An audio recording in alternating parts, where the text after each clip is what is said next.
ஐயோ இவன் கூட டியூஷன் போடுமா? மாமா பைக்ல போலாம் மாமா. ஏண்டி இங்க இருக்க டியூஷன் சென்டருக்கு உனக்கு பைக்ல போகணுமா? ஒழுங்கா நடந்து வா.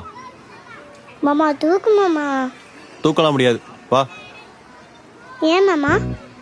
ஆ நீ மட்டும் உங்க அப்பா கிட்ட நான் அரியர் வச்சு சொல்லி கொடுத்தல, அப்புறம் என்ன? நீயும் சட்டை பண்றேன்னு சொன்னல, அதுக்கும் இதுக்கும் சரியா போச்சு. தூக்கு மாமா. தூக்க முடியாது, போடி. இப்ப என்ன தூக்கிட்டு போகல, டியூஷன் லீவ் போட்டுருவேன். டியூஷன் ஒரு வாட்டி எனக்கு என்ன, உங்க அம்மா கிட்ட நீ தான் திட்டு வாங்குவ.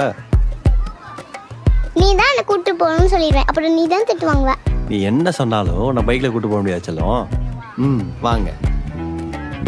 டே மாமா, என்ன ஒழுங்கா தூக்கிட்டு போல சாவடிச்சிடுவேன். தூக்கிட்டு போ மாமா. என்னையடா பூச்சாண்டின்னு சொல்ற? இரு வர.